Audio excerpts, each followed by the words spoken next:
Hello and welcome to my channel. आप सभी का मेरे चैनल पर स्वागत है।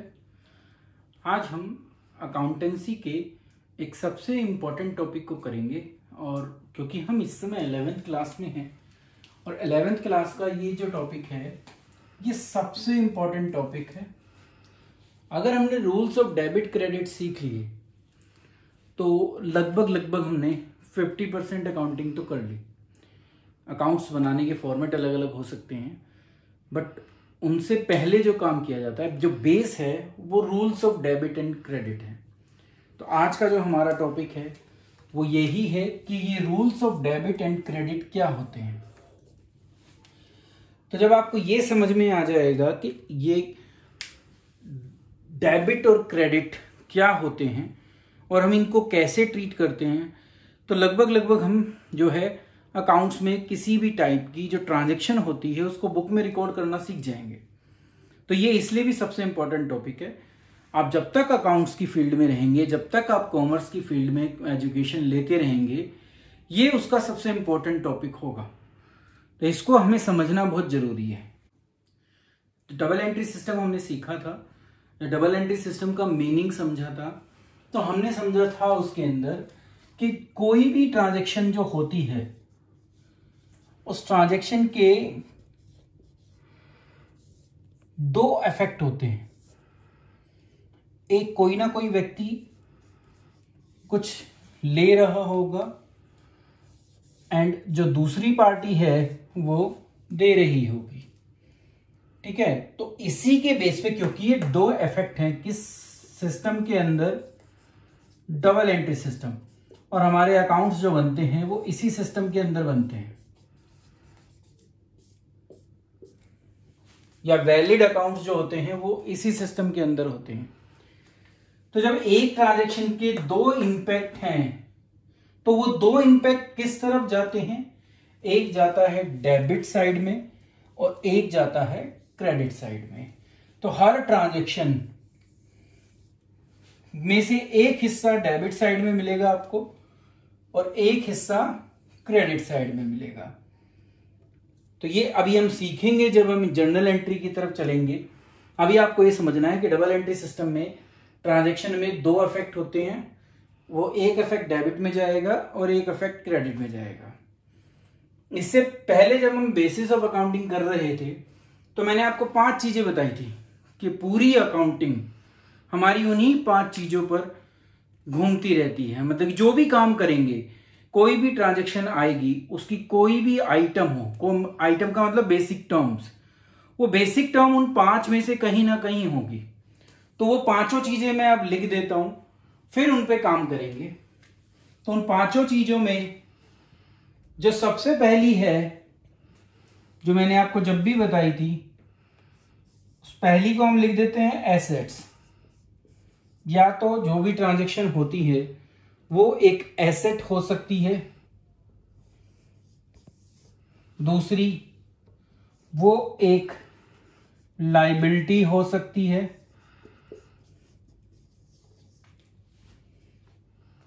वो एक कैपिटल हो सकती है,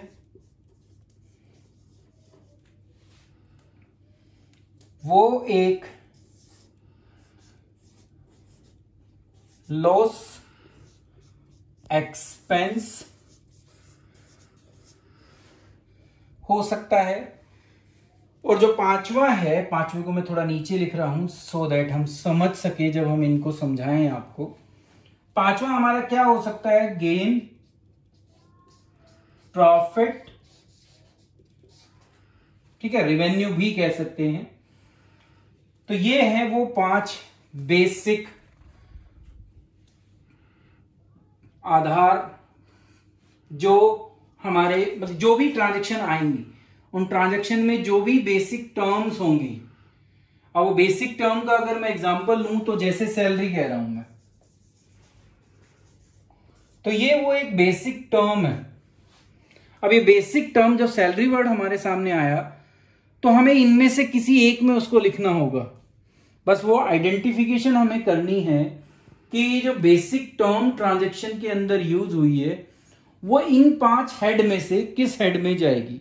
तो ये 5 मेन हेड है, सारी अकाउंटिंग इन्हीं 5 हेड के आसपास इवॉल्व करती है, इससे बाहर कुछ नहीं जाएगा। इसीलिए जो भी चीज सीखनी है वो इन्हीं 5 हेड के बेस पर हमें सीखनी है। तो सबसे पहले आज जो हम सीखते हैं रूल्स ऑफ डेबिट क्रेडिट, वो हम टी शेप अकाउंट में सीखते हैं। ये जो मेरी ये वीडियो है ये आपको टी शेप अकाउंट सिखाएगी, ठीक है। अब जो वर्ड हम यूज कर रहे हैं अकाउंट, अकाउंट जो है वो जर्नल के बाद आता है, मतलब अकाउंट ट्रांजैक्शन को रिकॉर्ड करने के बाद जब हम क्लासिफिकेशन करते हैं, जब ये अकाउंट बनता है तो वो अकाउंट ये कहलाता है कि कोई ये, इसको लेजर अकाउंट भी हम कहते हैं। क्या कहते हैं हम इसको? Ledger account. और इसके अकाउंट का ये एक तरीके से आइकॉन कह लो कि अकाउंट को हम इस तरीके से रिप्रेजेंट करते हैं। तो ये लेजर अकाउंट होता है, ये बनता है हमेशा जर्नल के बाद। तो अभी मैं जर्नल पर नहीं जा रहा क्योंकि टॉपिक से बाहर आ जाएंगे। तो अकाउंट ये होता है, उसको हम टी शेप अकाउंट कहते हैं। और जो ये हमने डेबिट और क्रेडिट 2 वर्ड यूज किए, ये इस अकाउंट के एक डेबिट साइड में, मतलब कि जो लेफ्ट हैंड साइड होती है हमारी, वो हमारी डेबिट साइड होती है, और अकाउंट की जो राइट हैंड साइड होती है वो हमारी क्रेडिट साइड होती है। तो ये डेबिट साइड होती है, ये क्रेडिट साइड होती है। अभी सिर्फ टी शेप बताया जा रहा है आपको, प्रॉपर लेजर का या अकाउंट का फॉर्मेट ये नहीं है। अभी सिर्फ टी शेप में आपको समझाया जा रहा है। तो जब टी शेप में समझाया जाता है सो दैट आप rules of debit and credit सीख सको, तो यहां 2 ही चीजें होती हैं। या तो कोई भी एक, जैसे ये हमने एक एग्जांपल लिया है, ठीक है, ऐसी जितने भी हमारी बेसिक टर्म्स होती हैं, या तो वो इंक्रीज हो रही होंगी, ठीक है, और या वो डिक्रीज हो रही होंगी।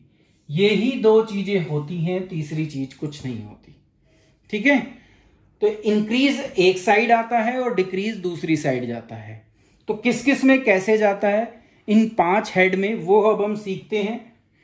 तो सबसे पहले अगर हम बात करें एसेट की, तो जो एसेट होती है, क्योंकि अभी हम आपको सिर्फ इतना सिखा रहे हैं, रूल्स जो हैं 3 अकाउंट होंगे वो बाद में सिखाएंगे। अभी सिर्फ टी शेप फॉर्म में हम इसको सीख रहे हैं। बाद में वो 3 पर जो अकाउंट के रूल हैं वो भी आपको बताए जाएंगे नेक्स्ट वीडियो में। अभी हम इनको सिर्फ इंक्रीज डिक्रीज के बेस पर सीखते हैं। तो जब कोई भी एसेट बढ़ती है, बढ़ने का मतलब ऐसे, अच्छा एसेट तो आपको पता चल गया होगा क्या होती है, जैसे जस्ट लाइक फर्नीचर, ठीक है।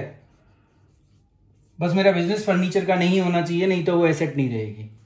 बट अभी फर्नीचर क्या है? एसेट। अगर मेरा कंप्यूटर का बिजनेस है तो एक एसेट वो है जो मुझे लंबे समय तक कुछ सर्व करती है, मैं उसका बेनिफिट लंबे समय तक उठाता हूं, बार बार उठाता हूं, तो उसको हम एसेट कहते हैं। तो मैं इनकी डेफिनेशन तो मैं नहीं बताऊंगा क्योंकि वो बेसिक अकाउंटिंग टर्म्स में हम सीख चुके हैं और उसकी वीडियो मेरे चैनल पर अवेलेबल है, आप वहां जाके उसको एसेस कर सकते हैं। तो एक कोई भी फर्नीचर या एसेट जब बढ़ेगी तो वो डेबिट साइड में आएगी, ठीक है। तो इसका मतलब जब वो प्लस होगी, ठीक है, बढ़ने का मतलब जैसे एसेट अभी अगर 5000 की है फर्नीचर और ये 7000 हो गया, ठीक है, तो बढ़ रहा है, बढ़ने का मतलब वो किस तरफ शो होगा? डेबिट साइड में, ठीक है। तो ये इंक्रीज कहलाता है, किस तरफ आएगा? और अगर मैंने फर्नीचर 5000 का खरीदा तो वो 0 पर था, तो इसका मतलब जब भी कहां आएगा? वो डेबिट साइड में, ठीक है। और जब कभी ये घटेगी तो ये किस तरफ आएगा? क्रेडिट में, ठीक है। अब बढ़ना और घटना आप इससे भी समझ सकते हैं कि जब भी मैं एसेट को परचेज करता हूं, कोई भी एसेट अगर परचेज की जाती है तो वो डेबिट साइड में आती है। वो बिकती बहुत कम है पर कभी ना कभी तो बिकेगी। तो जब भी उसको बेचा जाएगा, ठीक है, उसकी सेल की जाएगी, तो वो किस तरफ आएगी? क्रेडिट में। तो एसेट परचेज करना डेबिट में आता है, एसेट को सेल करना क्रेडिट में आता है। अब हम सेकंड पर पहुंचते हैं। सेकंड क्या है हमारा? फर्स्ट हो गया हमारा। तो फर्स्ट में डेबिट क्रेडिट का rule for the T shape account मैंने आपको बता दिया, जो आज के समय में चल रहा है। ये मॉडर्न तरीका है, ये मॉडर्न अप्रोच है रूल्स ऑफ डेबिट क्रेडिट की, वो मैं आपको बता रहा हूं यहाँ पर। अब हम चलते हैं लाइबिलिटी के टी शेप अकाउंट की तरफ। तो जब लाइबिलिटी के टी शेप अकाउंट में देखते हैं तो ऑब्वियसली ये साइड डेबिट ही रहेगी और ये साइड क्रेडिट ही रहेगी। तो लेफ्ट हैंड साइड हमेशा डेबिट होती है और राइट हैंड साइड हमेशा क्रेडिट होती है। बस बात आती है कि शो कैसे किया जाए। तो कोई भी लाइबिलिटी एसेट की जस्ट अपोजिट होती है, आपको ये समझना है। एसेट से आपको मिलता है तो लाइबिलिटी से आप पे करते हो, ठीक है। तो उल्टा हो गया ना। तो इसलिए एसेट का बढ़ना किस तरफ था, डेबिट में, तो एक लाइबिलिटी का बढ़ना किस तरफ होगा, क्रेडिट में। कोई भी लाइबिलिटी जब बढ़ेगी, ठीक है, तो वो क्रेडिट में आएगी और जब भी वो घटेगी तो वो डेबिट में आएगी। लाइबिलिटी में जस्ट एसेट का अपोजिट।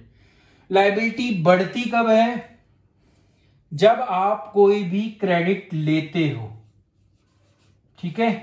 जब आप क्रेडिट में कुछ चीज परचेज करते हो तो वो बढ़ाएगी लाइबिलिटी को, ठीक है।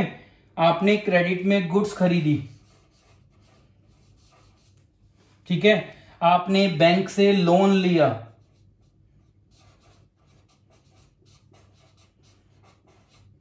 देखो बैंक लोन टेकन इंपॉर्टेंट है। टेकन से पता चल रहा है कि मैं ले रहा हूं, तो आपने लाइबिलिटी बढ़ाई है, ठीक है।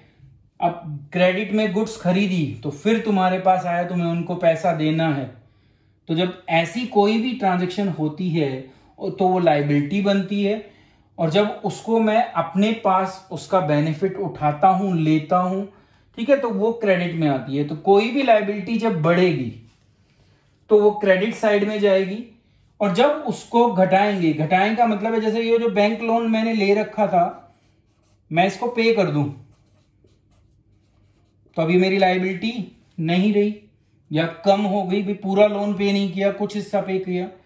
तो जब भी मैं उसको पे करूंगा लाइबिलिटी घटनी शुरू होगी, डिक्रीज होगी, तो वो कहां आएगी, डेबिट में, ठीक है। जो क्रेडिट में गुड्स खरीदी थी उन क्रेडिटर को मैंने पेमेंट दे दी, क्रेडिटर पेड अवे, या क्रेडिटर को पेमेंट कर दी, तो वो भी क्या कर रहे हैं, लाइबिलिटी को घटा रहे हैं। तो इसलिए कहां आएगा, डेबिट में। तो एसेट का जस्ट अपोजिट होता है लाइबिलिटी। अब हम चलते हैं अपने थर्ड की तरफ। थर्ड क्या है हमारा, थर्ड जो है हमारा, अगर थर्ड के टी शेप को समझें तो डेबिट और क्रेडिट तो वो उसी तरीके से रहेगा। ये साइड डेबिट रहेगी और ये साइड क्रेडिट रहेगी, वो है LHS हमेशा डेबिट होती है और जो हमारी क्रेडिट साइड होती है वो RHS होती है। कैपिटल में क्या होता है, तो अगर आप कैपिटल को देखो तो कैपिटल में जब भी आप उसको, रूल यही रहेगा जो लाइबिलिटी का था, क्योंकि कैपिटल अपने आप में एक लाइबिलिटी है। कैपिटल में ये ओनर का पैसा है, पर बिजनेस ने तो ये भी उधारी ले रखा है ना, तो ये भी लाइबिलिटी होगी। तो रूल तो यही रहते हैं। तो यही रहने का मतलब क्या है, जब भी कैपिटल बढ़ेगी तो वो क्रेडिट में आएगी, जब भी लाइबिलिटी और कैपिटल घटेगी तो वो डेबिट में आएगी। तो ये घटना बढ़ना कैसे होता है लाइव कैपिटल में, तो कैपिटल जब भी इंट्रोड्यूस की जाए, इंट्रोड्यूस का मतलब जब मालिक उसको लेकर आए, तो वो क्रेडिट साइड में आएगी। और जब भी वो उसको विड्रॉ कर ले, ड्राइंग नहीं कह रहा, इस बात को याद रखना, ठीक है, विड्रॉ कह रहा हूं। विड्रॉ का मतलब होता है परमानेंट विड्रॉवल। ड्राइंग एक टेम्परेरी विड्रॉवल है। ड्राइंग जो होती है वो प्रॉफिट की होती है, क्योंकि प्रॉफिट भी किस में ऐड होता है, कैपिटल में। तो बिजनेसमैन वो बिजनेस किस लिए कर रहा है, अपने घर के रोजी रोटी कमाने के लिए तो कर रहा है ना। तो जो प्रॉफिट कमाएगा वो उसको निकाल सकता है। तो वो टेम्परेरी जो होता है ड्राइंग होती है, या टेम्परेरी विड्रॉवल होता है। ये विड्रॉवल वो होता है जो परमानेंट हो गया, ठीक है, जो कैपिटल में से निकाला गया है। नॉर्मली ये सर्कमस्टांसेस बहुत कम आता है, बट हो सकता है, तो इसलिए आपको दिखाया गया है। कैपिटल ज्यादातर इंट्रोड्यूस होती है या कैपिटल बिजनेस में मालिक के द्वारा सिर्फ लाई जाती है। तो कैपिटल नॉर्मल सर्कमस्टांसिस में क्रेडिट में ही जाती है। कभी अगर परमानेंट विड्रॉवल करने लग जाऊं तो वो यहां पर आता है। ठीक है, अब हम फोर्थ पर चलते हैं। फोर्थ हमारे लिए इंपॉर्टेंट है क्योंकि जो फोर्थ और फिफ्थ देखेंगे अभी, उन दोनों में सबसे ज्यादा ट्रांजैक्शन मिलती है हमारी, और जो हमारी रियल कंफ्यूजन है वो यहीं से रिलेटेड होती है। हम यही नहीं समझ पाते कि ये चीजें यहां पर आनी चाहिए। तो बेसिक जो हमारी प्रॉब्लम है वो इन्हीं चीजों से संबंधित होती है। लॉस को कैसे आइडेंटिफाई किया जाए, एक्सपेंस को कैसे आइडेंटिफाई किया जाए, तो हम जितने कंफ्यूज होते हैं वो यहां होते हैं। तो पहले हम रूल समझ लें, बाद में देखेंगे कि कौन कौन से आइटम यहां पर आ सकते हैं और वो यहां क्यों आते हैं, ये भी समझना जरूरी है। लॉस और एक्सपेंस एसेट की तरह चलते हैं। लॉस एंड एक्सपेंस जो हैं, जो एसेट का रूल है वही रूल लॉस और एक्सपेंस के लिए फॉलो होता है। मतलब क्या हुआ कि अगर कोई भी लॉस या एक्सपेंस हम इनकर करते हैं, हम उसको पे करते हैं, या वो हमारे ऊपर पे भी नहीं किया, मतलब लॉस हुआ या एक्सपेंस हुआ, तो जब भी वो एक्सपेंस किया जाएगा तो वो डेबिट में आएगा। ठीक है, नॉर्मली ये सिर्फ डेबिट में मिलता है, इसलिए इसमें क्रेडिट में लिख भी नहीं रहा, क्योंकि अगर मैंने यहां पर लिख दिया कि वो कम हो रहा है, लॉस एक्सपेंस कभी कम होता ही नहीं है, एक्सपेंस सिर्फ पेड होता है। ठीक है, या अगर वो ड्यू भी हो जाता है, मतलब कि आपने पे तो नहीं किया पर पे करना है, तो या तो आप उसको पे कर दोगे या वो ड्यू होगा। ठीक है, और अभी तक आपने उसको पे नहीं किया। ठीक है, कभी ऐसा नहीं होता कि एक्सपेंस आपको मिलने लग जाए, इसलिए वो क्रेडिट में नहीं लिखा जाता। तो एक्सपेंस के लिए आपको याद रखना है कि एक्सपेंस लॉस कहां पर आएंगे, सिर्फ और सिर्फ डेबिट साइड में। ठीक है, क्रेडिट में उनके आने के बहुत रेयर चांसेस हैं, तो वो अभी मैं वो रेयर जो एक्सेप्शनल केसेस है वो आपको नहीं बता रहा, क्योंकि आप कंफ्यूज हो जाओगे। उसको जब कभी कंडीशन आएगी जब बताया जाएगा आपको। अभी आप सिर्फ ये समझिए कि जो भी लॉस और एक्सपेंसेस होते हैं वो आपको डेबिट साइड में शो करने हैं। आगे जब इसका रूल पढ़ेंगे तो रूल भी सिर्फ इतना ही कहता है, रूल कभी नहीं कहता कि वो क्रेडिट में भी आ सकते हैं। सेम बात हमारी गेन, प्रॉफिट या रेवेन्यू के लिए होती है। इसमें एक वर्ड और मैं जोड़ देता हूं, वो है रेवेन्यू।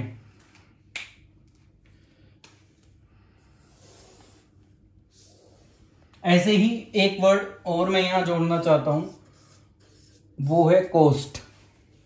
ठीक है, ये कॉस्ट आप किससे डिनोट करोगे, कैसे समझोगे, आप समझोगे उसको परचेजेस से।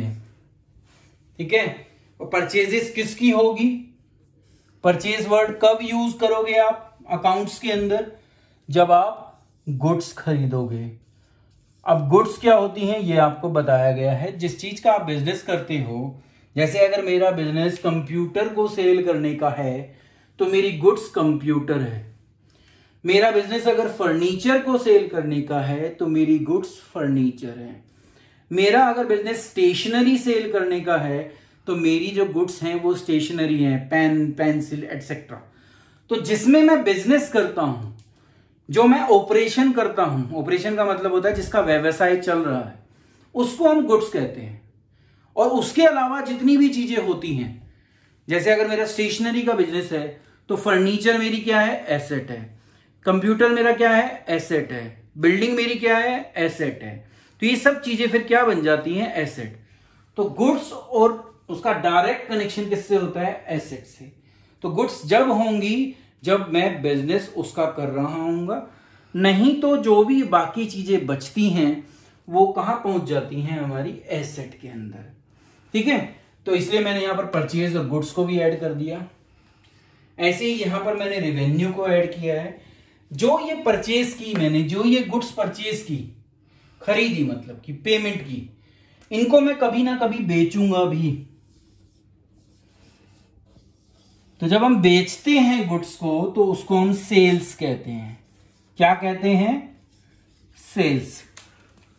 ठीक है, और यही जो सेल्स होती हैं ये रेवेन्यू जनरेट करती हैं। ठीक है, तो ये किस तरफ आती हैं मैं आपको लिख ही चुका हूं, तो आप समझ गए होंगे कि किस तरफ आएंगे। ये साइड हमारी डेबिट साइड है और ये साइड हमारी क्रेडिट है, ठीक है। तो गेन हो, प्रॉफिट हो, रेवेन्यू हो, ये तीनों हमेशा क्रेडिट में मिलेंगी, ये डेबिट में नहीं मिलती। जैसे एक एक्सपेंस हमारा क्रेडिट में नहीं मिलता, ठीक है। अब जो भी प्रॉफिट है, जो भी गेन है, और ये सब सिर्फ बुक में बढ़ते ही दिखेंगे आपको, मतलब कि मिलते ही दिखेंगे। तो इसलिए क्या होते हैं, कहां प्लस होते हैं, प्लस तो होंगे ही होंगे, वो भी प्लस ही हो रहे हैं, बस ये कहां आते हैं, क्रेडिट में, और ये कहां आते हैं, डेबिट में। तो ये बेसिकली आपको जो 5 हेड हैं हमारी, इन 5 हेड में आपको सिर्फ डेबिट क्रेडिट समझना है। अभी ये आपके लिए बहुत जरूरी है। अगर आपने इतना सीख लिया तो मैं गारंटी देता हूं कि आप अकाउंट्स में कभी भी गलती नहीं करोगे। किसी भी टाइप की ट्रांजैक्शन आप ले लेना, उस ट्रांजैक्शन के दोनों इफेक्ट आप बहुत आसानी से रिकॉर्ड कर सकते हो। जैसे अब मैं आपको एग्जांपल लेता हूं, तो हमें जो भी समझना चाहिए वो एग्जांपल से समझना चाहिए। तो मैं एक ट्रांजैक्शन लेता हूं, जैसे पेड सैलरी।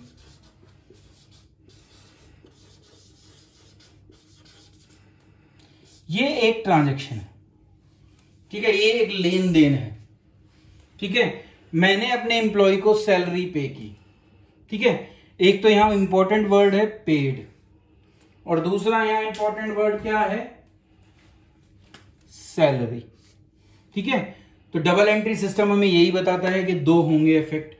तो दिख रहा है एक में तो कैश जा रहा है हमारे पास से, क्योंकि जब हम पेमेंट करेंगे तो कैश जाएगा। दूसरा एक कैश किसके लिए दिया जा रहा है, सैलरी। सैलरी किसको दे रहे हैं हम, एम्प्लॉय को। एम्प्लॉय को क्यों दी गई, क्योंकि उसने रेवेन्यू जनरेट करने के लिए, रेवेन्यू का मतलब आय कमाने के लिए हमारी मदद की। तो जब वो रेवेन्यू को जनरेट करने के लिए हम कुछ भी खर्च करते हैं, anything which is spent to earn revenue is called expense. ये डेफिनेशन है एक्सपेंस की। तो सैलरी क्या बन गई हमारी, एक्सपेंस, ठीक है। तो देखिए सैलरी के लिए यू रूल एप्लीकेबल हो गया ये वाला चौथा। तो सैलरी कहां चली जाएगी, अपने आप ही डेबिट साइड में, ठीक है। तो सैलरी कब कहां मिलेगी, हमेशा डेबिट में आपको रिकॉर्ड करनी पड़ेगी। अब बात आती है कैश की, जो दूसरा है। देखो कैश क्या होता है हमारा, कैश एक ऐसा साधन है हमारा जिसको हम यूज कर कोई भी चीज खरीद सकते हैं, कहीं भी इन्वेस्ट कर सकते हैं। तो ये हमें कुछ ना कुछ देता है, ठीक है, जैसे उसने उस एम्प्लॉय की मेहनत हमें दी, ठीक है। तो कैश क्या है, एक कैश हमारे लिए क्या है, कैश को हम एक एसेट मानते हैं, क्योंकि इससे हमें कुछ ना कुछ मिला ना। तो मैंने आपको बताया था कि ऐसी हर चीज जिससे मुझे कुछ मिल सकता है, अब वो मिलना कुछ भी हो सकता है, सर्विस भी मिलना हो सकती है, कोई वस्तु मिलना भी हो सकता है, कुछ भी हो सकता है। तो ये कैश क्या है, एक एसेट। तो एसेट के लिए कौन सा रूल एप्लीकेबल होगा, एसेट के लिए रूल एप्लीकेबल होगा यहां पर। अब देखिए एसेट हो क्या रही है, ये तो पता चल गया मुझे, ये एसेट है और ये एक्सपेंस है, जो सबसे पहले हमें पहचानना था। एक ट्रांजैक्शन के अंदर वो दोनों चीजें जो हमें पहचाननी है, पहले इन 5 हेड के अंदर पहचानना था। तो हमने पहचान लिया एसेट और एक्सपेंस, ठीक है। एक्सपेंस का तो सीधा रूल है, सिर्फ डेबिट में ही आती है, तो वहां कोई टेंशन नहीं थी। एक एसेट, अब एसेट यहां पर क्या हो रही है, देखो आप पेमेंट कर रहे हो तो कैश क्या हो रहा होगा, डिक्रीज। क्या हो रहा होगा, कम। तो जब एसेट डिक्रीज करती है तो कहां आती है, देखो एसेट जब डिक्रीज करेगी, कम होगी, तो किस साइड में आएगी, क्रेडिट, ठीक है। तो अब उस ट्रांजैक्शन पर अगर